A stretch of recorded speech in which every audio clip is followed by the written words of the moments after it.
Uh, Hi, I'm Nitesh. I'm the founder of AnimeCon. We've been running the anime and manga business for the last 16 years.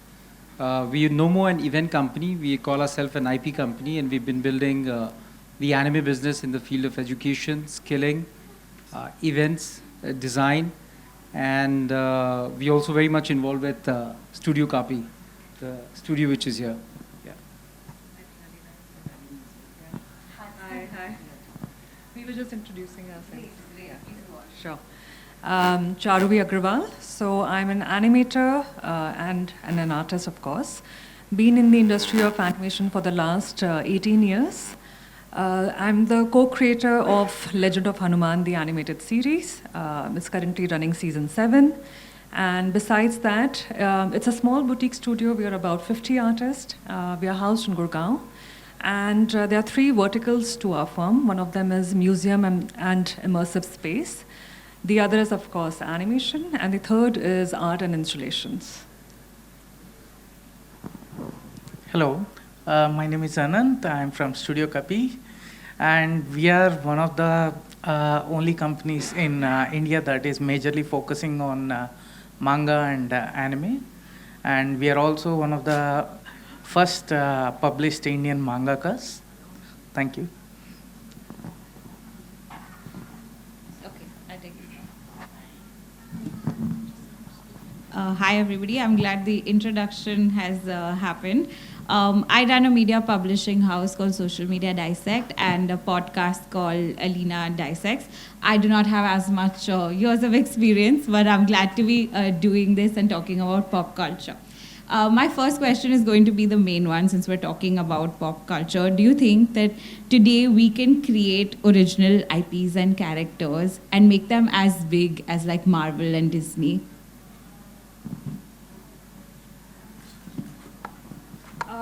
So when it comes to the industry, right, I mean, we have always been creating content. The difference is what I truly feel as a content creator, as a filmmaker, is that we do not really need to compete with the Marvels and Disneys of the world.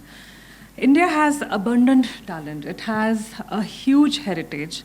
And what truly require is monetization. Is the it's an ecosystem, and it all starts with the fact that there needs to be funds. Funds have to sort of connect to creation of IP. There have to be also streaming platforms willing to invest and take risk in the IP. So it's a long gestation period, and the fact that whatever stories you tell, whatever characters you create have to resonate with the masses at large. Same with characters. The characters have to be lovable. They need to be emotional, so there's a connect. And having said that, that's when the merchandise and the whole discussion that we are going to have can really take place. So yes, we can create our own, but it has to be first focused domestic and then the world.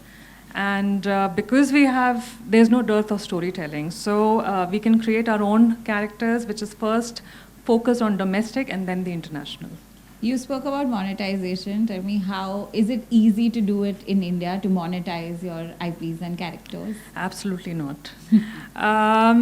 It's a very, very long cycle, as creators, I mean, there's so many of them all across in India where, you have a great idea, you have a great story, but obviously you're looking for support. There is no private investment whatsoever. Banks are not willing to give you funds collateral free. Government support has started to come in now, which was not there before. But so monetization has been always a problem, and it is still a huge challenge. And with streaming platforms, what I was trying to imply is it's all algorithm driven, which means is, if there is a successful IP out there, it could be a mythological show. All of a sudden, you'll see there's a thrust and there is,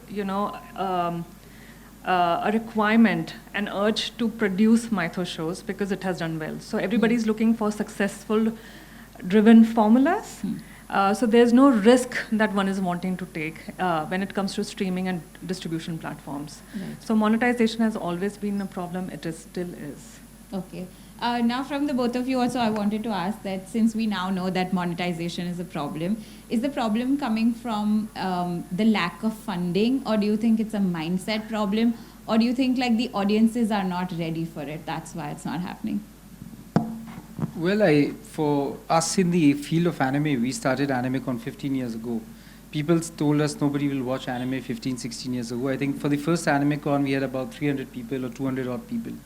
But we felt that the audience and the level of growth is there. And we are reaching that point, at least in our industry, where there's a mass acceptance, where people are liking anime. The new generation of content being created has the anime vernacular. So we are getting there. But we are not as up par as to the Western idea of animation. The Disneys, the Marvel, that has had 100 years history. I mean, from Steampunk Willie to what was done at the Disney or Hanna-Barbera, it's a long history. Anime in India is still very nascent. We're still at a very early stage. But what we're trying to do is that we're trying to build the vernacular of anime and teach our people how to tell your stories for the global market. So if we can teach, which we're already doing, and if we can run a studio based on that, then we believe that Chinese, which has built a $26 billion industry in anime and manga, we can do very much the same in India, but still it's early days. But I leave it to the studio because they are running an anime and manga studio, you know.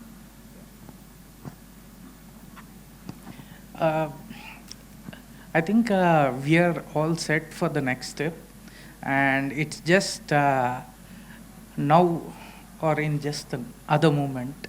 Okay. So we are on the verge of a total revolution, I guess, and we are, from my point of view, I'm seeing that even normal people who are not aware of, previously not aware of anime and manga, are using it in general terms, and we can see a lot of memes that are coming out that is a good reflection on how this culture is affecting the general public. So that is a very good measure, and yeah. And tell me, since you run the studios, what is the biggest factor in global success, if you had to say? So one of the things is identity. When we are doing manga initially, 15 years back, it is a very much a underground concept, something like a very niche concept. At that time, it is mainly identified as a Japanese form of art. Now, after 15 years, what I am seeing is even Indians are identifying with it, and they are much more, how should I say this, aware of what's going on, and they are seeking more Indian content in manga and anime form. Okay. So I think it is being adapted very fastly. Is the design more important or the storytelling?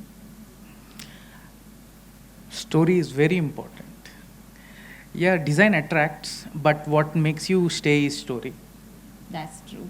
So recently we've seen the Labubus and the trend with Labubus, but now I'm also seeing it fade away. So that's also part of it. Like we see these things come up, become very popular, and then go down. How do you let something like that sustain and not be like a fad that you've just released something and there's a character, everybody's going crazy behind it, but then how do you sustain that? So, to be very, very simple answer to that would be recall value. So, if it's a one-time show, right, it could be a feature film or one season of a series. But if it's short-lived, people will not have a recall value. It has to be constant effort. So you have, I mean, I wish Rajiv was over here. He's the prime example of, you know, where there was a recall value and how merchandise came into existence. So when you have a recall value, that's where the masses can sort of relate to it, and it's constantly there in front of you. And then obviously it can relate to the whole ecosystem which I was talking about, various offshoots, merchandise, events, all of that. But it has to be there. Maybe, you know, it may not be every year, but there needs to be a constant supply of content which is out there on the screen. And that's what drives people to sort of, digest and want more. For example, even with Labubu, typically it all started in 2015 from a story, and the characters are offshoots of the story. But then the traction of those vinyl charms typically took place in 2024 and 25. So, but because it has to be again then revived by the creator in some other fashion, and then maybe there could be another hype. So it always has to be, a constant. We are consuming so much of content that we are wanting more and more, and it can't be short-lived. So you think Labubu trend will come back? It may. It all depends on the creator, though. I mean, if he's Okay. able to sort of not reinvent but add some value. Okay. Because I was doing my set of research when it was booming, right? So the fact that it had a Pop Mart tie-up and the mystery boxes sort of came in, it created that excitement and the exclusiveness that we want to have that, and we have no idea what's going to be inside the black box. So that curiosity really led to that excitement, and for all matter of design, when you were talking about design, right? It's a simple silhouette in terms of the character itself. And when it comes to design sensibility, I find it very ugly. Yeah, it is strange. It is so strange looking. But, the whole merchandise, the way it's been all connected and the hype it has generated and the celebrity endorsement it has had has really pushed it out. So, but yeah, if again they are able to swing some other charm to it, I'm sure it might just come back. Okay. Now I had to ask that, considering Gen Zs and their attention span and their liking and the availability in the market for them to choose different options, how do you build something for them that is sustainable in the long run? So Gen Z is very quick. Now you have Gen Alpha. I have a 10-year-old son, and for me to even grasp what they are liking right now takes time. So they're very quick, but having said that, you don't have to adapt and change yourself quickly. It's all about observing, their mindset, their culture, their trends, and then adapting accordingly, and then creating what they like. For example, the other day my son comes to me and says, "Mama, this is so goated." And for a second, I was just correcting him. I was like, "Why are you using the word goat? What is goat?" So, it's about understanding where this generation is going and what are those Korean emojis and, all of a sudden the love for anime. So it's become huge. So accordingly, as creators, our job is to understand what this generation of population is consuming or wanting and then create accordingly. Got it. Yeah, I completely agree. There's nothing, you have to create quality content. That's, at the end of the day, it's quality content. For example, Hello Kitty, Sanrio started the brand with character Hello Kitty roughly in the 1970s. No design background, pure business background. The character has outlived 30, 40, 50 years. It's a 7,000 crore brand, bigger than most companies in the Indian market. It's even bigger than the Indian film industry and the entertainment industry. So the fact is that they've managed to sustain something over the years, so that quality content is important. And tell me, if somebody's wanting to start now, some Indian creators, should they look at tapping into the audience that is in India, or they can go global from day one? It depends again on the vernacular. If English is the widely spoken language, and if you make content in English, of course it'll be seen globally. So if anime is something that's accepted globally, and if you make something in it, and if it's good, if it appeals, it'll catch a global market. It's obvious. That's how it works. Okay. And what do you think is the biggest block right now? For us in India? Yes. we have Divakarji here who's building a school in Sikkim, and Charuvi will tell you, and he'll tell you the studios. There are people who don't know how to draw. Don't know how to draw? Yeah. Oh. Of course. If you don't know how to draw, if you don't know the basics, nothing can happen. That's that's missing. So that's the biggest roadblock is, if you don't know the language, how would you tell your story? Right. Because the masters are pretty good. If Japan can beat us, Philippines can beat us. The Chinese, obvious. So yeah, that's what I think. Yeah. I mean, art foundation is the core to any animation storytelling, whether it's anime, manga, or normal animation. But talent polishing, of course, academies, all of that is it's a chicken and an egg equation where you're talking about monetization, but also the skill set is a problem. So that's where things are. Okay. When it comes to creative mind, which I mentioned like before, you require funds, you require time, you require investment. All of that is what is not really stopping us, but is a roadblock. Got it. So when that is, I mean, if you're sort of able to overcome, I'm sure qualitative content will definitely start coming out. But then, having said that, I think we first have to focus domestically and then international. That's what China has been doing. So, and that is the way to go about. Got it. Okay, and in terms of monetization, apart from brand deals and apart from ads, what are the other underrated ways that we might not know? So, I always feel it's IP that has to dictate what all collaborations or, verticals the IP can be sort of pushed. There's no one success formula or format because if an IP, for example, I'll just give an example, K-pop Demon Hunters, which is there on Netflix. Now, under no imagination, one would have imagined that the music of an animated feature would do so well that it will top the charts. So it's very difficult to anticipate what collaborations would eventually work. Obviously there are some which are done much before to make it a success. But having said that, to sort of ballpark and say, okay, this is what's really going to work, that typically is very difficult to sort of preempt. But now you have just so much. I mean, with social media, you have events, you have immersive as a new space. There are a lot of films, How to Train Your Dragon, you name it. They've had these immersive, offshoots where you actually have real actors enacting. So there are a lot of offshoots which are coming in, but obviously it all depends upon the kind of IP that you're generating. Right, makes sense. Tell me which category has the highest potential, according to you? You mean Which category? If you had to create an IP today, would it be like gaming, animation, fashion? What would it be? I would say gaming has a lot of scope. Okay. Gaming has a lot of scope, but the choice of genre should be very taken care of. Normally, most people would be directly going for the mythologies. Not many are concentrating on derivatives of mythologies.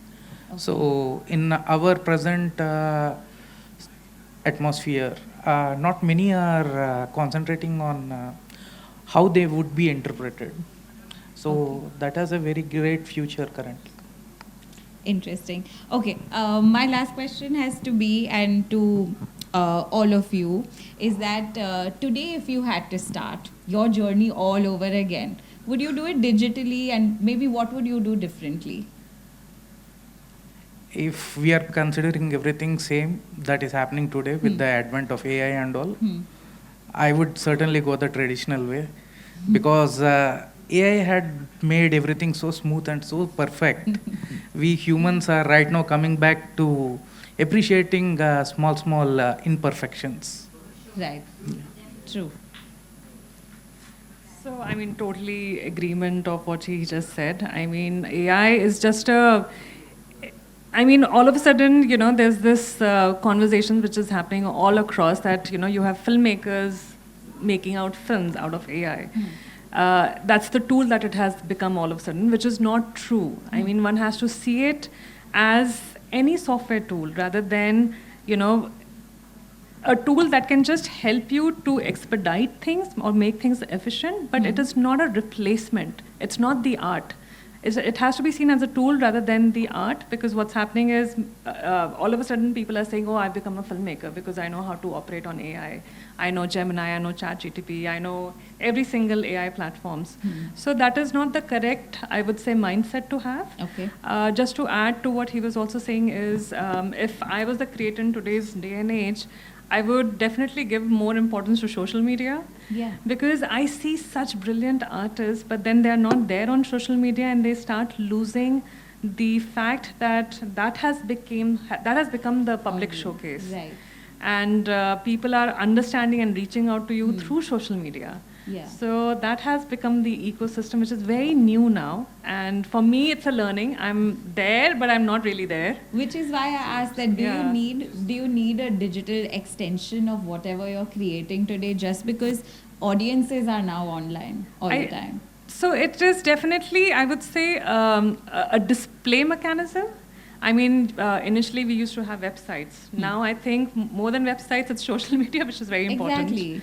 Your Insta handle, your Insta page, where you are sort of on daily basis putting up your art, whatever you're creating. So even though it's a traditional medium that you might be making, it could be a canvas, watercolor, whatever.